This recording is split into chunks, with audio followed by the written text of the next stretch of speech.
आज की कहानी है दोस्तों लक्ष्मी। सुबह सवेरे लक्ष्मी ने अपनी सास को चाय दी। तभी दरवाजे पर दस्तक हुई। उसने जाकर दरवाजा खोला तो सामने एक बूढ़ा भिखारी खड़ा था।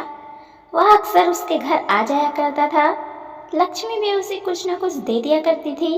आज भी लक्ष्मी ने उसे एक कटोरी आटा दे दिया तो उसकी सास ने उसे ताना मारते हुए कहने लगी, मेरे बेटे की कमाई को दान पुण्य में उड़ाने का बहुत शौक लगा है ना तुम्हें। अरे क्या जरूरत है इन भिखारियों को कुछ देने की। जब तुम इसे कुछ देती हो तो यह बार बार यहीं आने लगता है। लक्ष्मी कुछ बोल नहीं पाई और सिर झुकाकर रसोई में चली गई। लक्ष्मी रसोई में अपनी सास की फरमाइश पर छोले भटूरे बना रही थी। उसे भी छोले भटूरे बहुत पसंद थे, लेकिन फिर भी वह थोड़ी अनमानी सी थी क्योंकि उसे 2-3 दिनों से कोई स्मेल नहीं आ रही थी। अब खाने का असली स्वाद तभी आता है जब उसकी खुशबू भी आए। खैर, वह भाप वगैरह ले रही थी। उसने अपने पति रमन से कहा भी था कि मुझे डॉक्टर के पास ले चलो, लेकिन रमन ने उसे यही कहा था कि अरे सर्दी जुकाम है तो ठीक हो ही गया है, स्मेल नहीं आ रही है, वह कुछ भी दिनों में ठीक हो ही जाएगी। डॉक्टर के पास जाकर फालतू के रुपए खर्च करने की क्या जरूरत है। तब लक्ष्मी खामोश रह गई थी। वैसे भी लक्ष्मी एक मध्यम वर्गीय परिवार की बेटी थी। बात बात में उसके सास उसे ताना मारने लगती थी कि तेरे बाप ने दिया ही क्या है जो हम तुझ पर इतना ज्यादा खर्चा कर रहे हैं। अब लक्ष्मी के पिताजी ने अपनी सामर्थ्य के अनुसार उसे सामान देकर विदा किया था, लेकिन लक्ष्मी की सास और उसके पति बहुत लालची थे। उसकी सास हर त्योहार पर उसके मायके से कुछ न कुछ मंगवाती रहती थी। रमन भी काम ठीक से ना चलने का बहाना बनाकर अपने ससुर जी से कुछ न कुछ रुपए मांगता रहता था। जब यह शादी तय हुई थी तो रमन की माँ ने सोचा था कि लक्ष्मी अपने माता पिता की इकलौती बेटी है, तो कल को जब उसके माता पिता नहीं रहेंगे तब उसका घर भी उन लोगों को मिल जाएगा। उसका घर एक महंगे इलाके में था और रोड किनारे ही घर था, तो वह लोग सोचते थे कि भविष्य में जब वह संपत्ति बेची जाएगी तो बहुत ज्यादा रुपए मिलेंगे। लेकिन इसी बीच पता चला कि लक्ष्मी की माँ को कैंसर हो गया है। ऐसे समय पर उसके पिताजी ने पत्नी का इलाज करवाने के लिए उस घर को गिरवी रख दिया था। तब से लक्ष्मी की सास और पति उससे और भी ज्यादा चिढ़े हुए रहते थे। उन लोगों को लग रहा था अब पता नहीं कि यह घर गिरवी पड़ा हुआ मकान उसके पिताजी छुड़ा पाएंगे या नहीं। अब तो उन लोगों ने आर्थिक समस्या बताकर बेटी के ससुराल में कुछ भी देना बंद कर दिया था। तब से लक्ष्मी अपनी सास और पति की नजरों की किरगिरी बनकर रह गई थी। अब रमन और उसकी माँ घंटों कमरे में बंद होकर लक्ष्मी से छुटकारा पाने की तरकीब सोचते रहते थे। वह लोग सोचते अगर वह लोग लक्ष्मी को तलाक देकर यहाँ से वापस भेज देंगे तो भी उसे गुजारा भत्ता देना पड़ेगा। हो सकता है कि लक्ष्मी दहेज मांगने के आरोप में उन लोगों को जेल भी पहुंचा दे।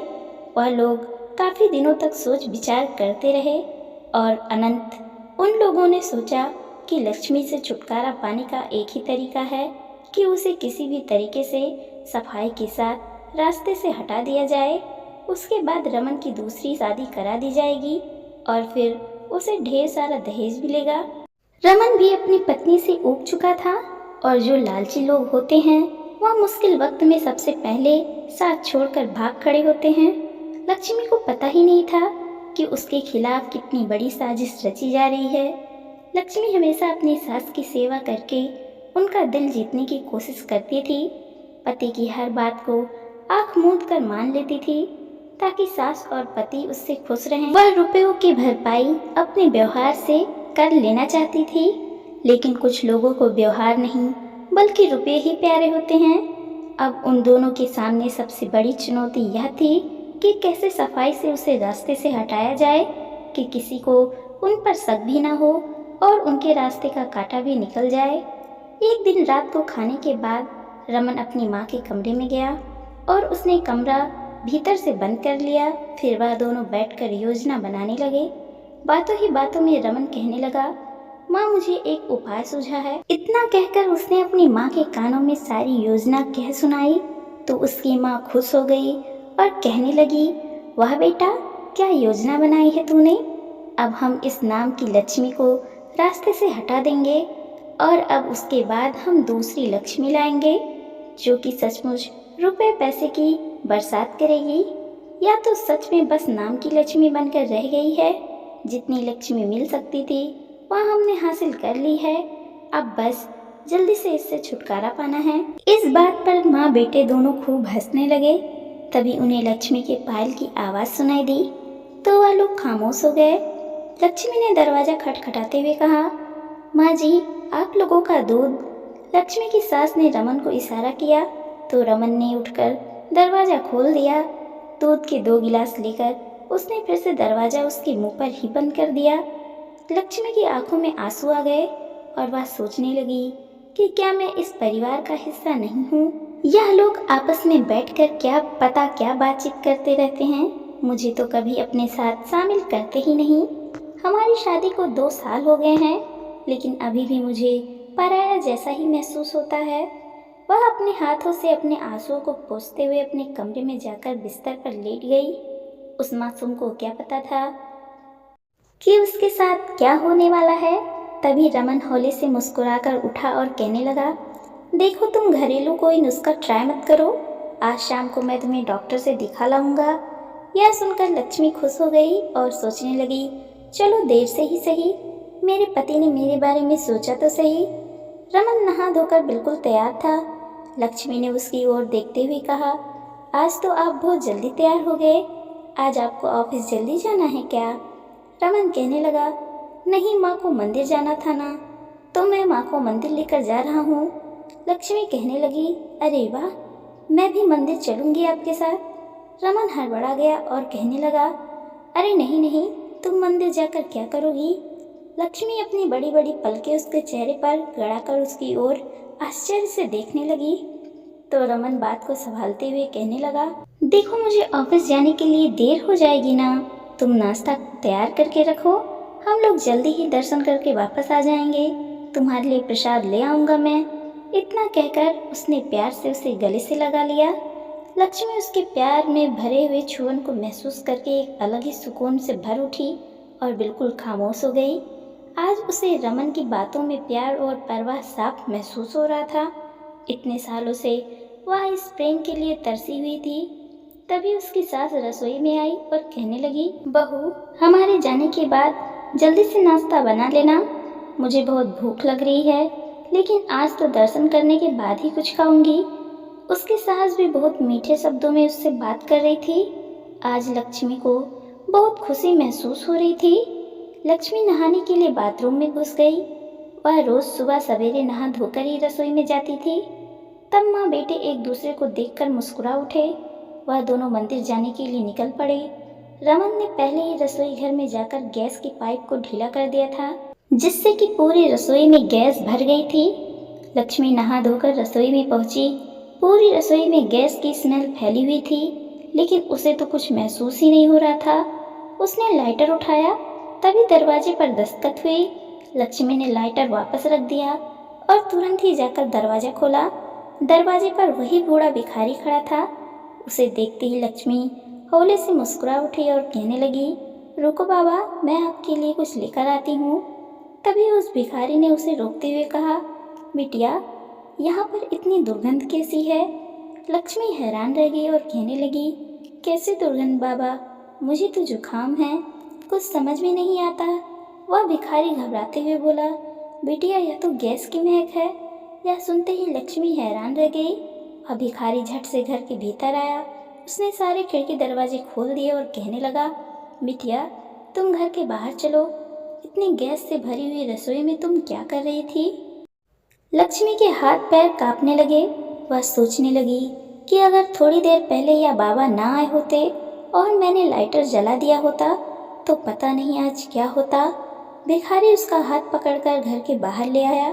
पड़ोस वाली भाभी भी बाहर निकलकर पूछने लगी, अरे लक्ष्मी, तुम्हारी रसोई से इतनी भयंकर गैस की बदबू क्यों आ रही है? गैस वाले को फ़ोन करो भाई। लक्ष्मी ने पड़ोसन के मोबाइल को लेकर गैस वाले को फ़ोन कर दिया। गैस वाला जब घर आया तो उसने चेक करके बताया कि किसी ने गैस की पाइप को जानबूझकर ढीला किया हुआ है। लक्ष्मी अपना सिर पकड़कर बैठ गई। उसकी आंखों में आंसू आने लगे। वह सोचने लगी कि यह काम मेरी सास या पति के अलावा और कौन कर सकता है। वह कभी सोच भी नहीं सकती थी कि जिसे वह अपना परिवार मानती है, वह लोग उसकी जान लेने की कोशिश भी कर सकते हैं। तभी लक्ष्मी के फोन की घंटी बजी। उसने फोन उठाया तो हॉस्पिटल से फोन था। फोन पर उसे जो खबर मिली उसे सुनकर लक्ष्मी के पैरों तले जमीन ही खिसक गई। उसकी सास और पति बाइक का एक्सीडेंट हो गया था। वह लोग फिलहाल हॉस्पिटल में थे। लक्ष्मी एक पड़ोसी की मदद से हॉस्पिटल पहुंची। वहां पहुंचने पर पता चला कि उसकी सास की मृत्यु हो गई है और उसका पति जीवन और मृत्यु के बीच झूल रहा है। लक्ष्मी परेशान हो गई। डॉक्टर रमन का इलाज कर रहे थे, लेकिन उसकी हालत बहुत नाजुक थी। जब लक्ष्मी रमन के सामने पहुंची, तब रमन ने हाथ जोड़ते हुए कहा, लक्ष्मी मुझे माफ़ कर दो। मुझे नहीं पता कि तुम यहाँ तक कैसे आई। मैंने और माँ ने मिलकर तुम्हें रास्ते से हटाने की योजना बनाई थी। मैंने गैस का पाइप ढीला कर दिया था ताकि तुम जब रसोई में जाओ तो एक धमाके के साथ ही हमारी सारी परेशानियां दूर हो जाएं। मैं तुमसे छुटकारा पाकर दूसरी पत्नी लाने वाला था और दहेज की मांग करने वाला था, लेकिन हम तुम्हारे साथ गलत करने चले थे तो हमारे साथ ही गलत हो गया। मेरी माँ तो चली गई, अब पता नहीं मैं भी बच पाऊंगा या नहीं, इसलिए मैं तुमसे अपने अपराध की माफ़ी मांगता हूँ। कहते कहते उसकी सांसें उखड़ने लगी। लक्ष्मी अवाक सी खड़ी देखती रह गई।